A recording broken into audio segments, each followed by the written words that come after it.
HIV, what is it? What does it do to you? And is it still a threat anymore? Hello lovelies, my name is Tiani, this is draft 4, and before we get started on the video, I want to make 3 quick points. Point number 1, if you are someone that knows little to nothing about HIV and you want to learn more, then this video is definitely for you. You are in the right place, keep watching. However, if you are studying for the MCAT, or if you are doing a lot of research on HIV and you need to go like really in depth, then this video is not for you. But I will post some other really great resources in the description. Point number 2 is that I am not a doctor, I am not a professional, I am a biology student, and I did a report on HIV for my virology class, and I talked to people about it. I had a discussion with several people I know, and I realized that not a lot of people know about HIV. And so I decided to make a video and share what I learned and all of my knowledge with you guys. And the third point is that this came out to be a lot longer than I expected. So this is actually going to be a 2-part video. Part 1 I will post this week, part 2 you can expect next week. And without further ado, let's continue. So what is HIV?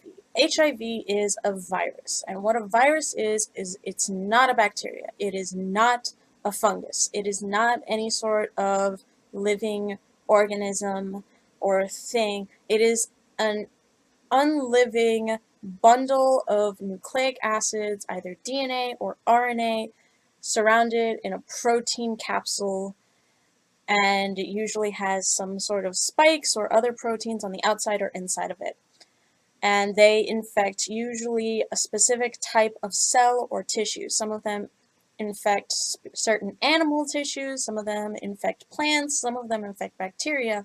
HIV specifically is this round virus that has RNA inside of it and infects human tissue specifically. There are other strains of HIV that infect, like cats. Cats get FIV, feline immunodeficiency virus, whereas humans get human immunodeficiency virus. That's what HIV stands for. So when did HIV sort of come about? In the 1980s, HIV blew up in the United States. There was an AIDS epidemic. This was before I was born, but I have talked to people that were around in the time, and they tell me that it was absolutely horrifying. So the AIDS epidemic blew up in the 1980s, and it started off with gay men. It started off with only gay men getting it because they were sexually transmitting it to each other. Then people started realizing, hey, gay men are not the only ones with HIV. Everyone was getting it. Bisexual people were getting it, straight people were getting it, people that weren't even having sex with anyone was getting it. So, how? Well, it can be transmitted in a variety of different ways, mainly through sexual contact or through blood. So let's talk about sexual contact. It can be transmitted through semen or vaginal fluids. That means vaginal sex and anal sex can give you HIV. Oral sex, not so much. So if you, without HIV, have sex with someone who does have HIV, you're going to have HIV now. They're going to give you HIV. The other way that it gets transmitted is through blood. So someone who has HIV could, say, do a blood transplant. This was before HIV testing was so widespread. Someone with HIV could donate blood, and someone else without HIV needs a blood transplant. Well, if they get the blood that the person with HIV donated and they use that in their blood transplant, then guess what? Now that person has HIV too.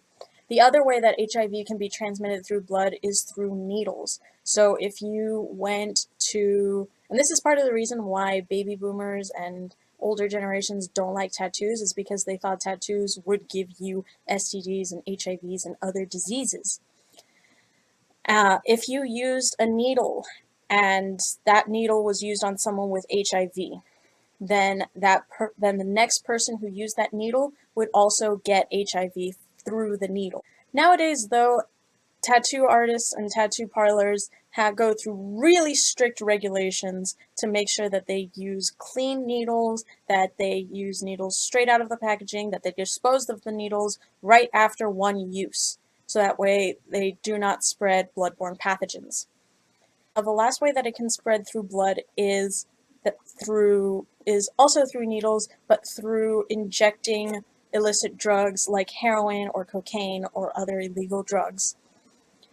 So if one person with HIV injects themselves with a syringe that has cocaine or heroin or whatever, and then they pass it off to someone else to also inject themselves with illegal drugs, and that person uses the syringe, then that person is also going to contract HIV through the same dirty needle.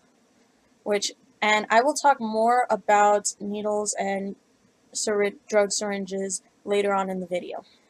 But wait, we don't really get HIV through tattoos anymore, and we don't really see a lot of news about HIV anymore either. So why is that? And is it gone? Well, the news is that it's not totally gone. There is no like 100% cure and 100% vaccine for HIV. There is, however, a lot of treatment for it nowadays, and I'll talk more about treatment later on. It is still present in the United States.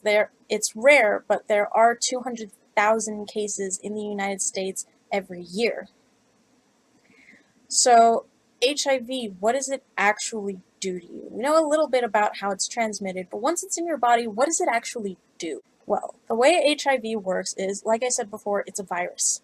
It infects certain types of tissue and cell. It infects certain types of cells and tissue. And in HIV's case, it infects white blood cells.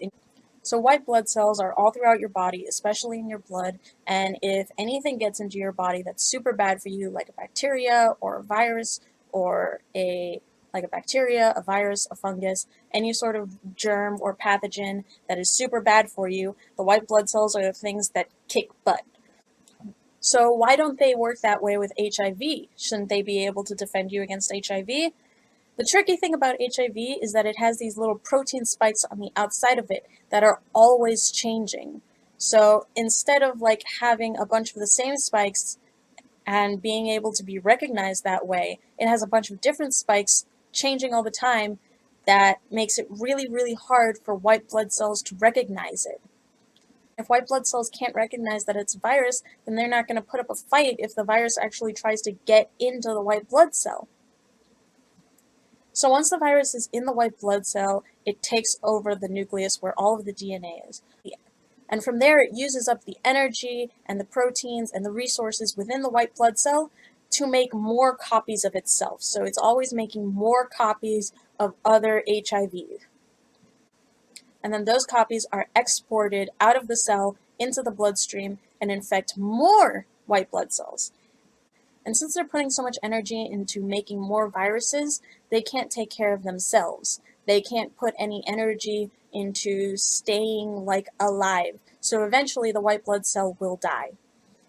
And an important thing about HIV is that sometimes you get cold or flu-like symptoms, like a fever, but a lot of times it goes asymptomatic. You have no symptoms whatsoever, and this can last for up to 8 years. So you can have HIV and not have any symptoms for up to 8 years. What happens after those 8 years, you might ask? Well, in those 6 to 8, maybe sooner, maybe later, depends on the person, years, you develop AIDS. So what is AIDS? Is it the same thing as HIV? Is it something that's different? AIDS stands for Autoimmunodeficiency Syndrome. And what it is it's basically the point in time, it's pretty much the threshold when your white blood cell count is so low that your body cannot defend itself from incoming germs and pathogens and viruses and bacteria and fungi and any other bad stuff that gets into your body or is already in your body. So all of the white blood cells are dying, and when it gets to that point, you have AIDS. And I want to make something really, really clear. AIDS does not kill you. Let me repeat that. AIDS does not kill you. Everything else does. But AIDS is just the point at which your body cannot defend itself anymore.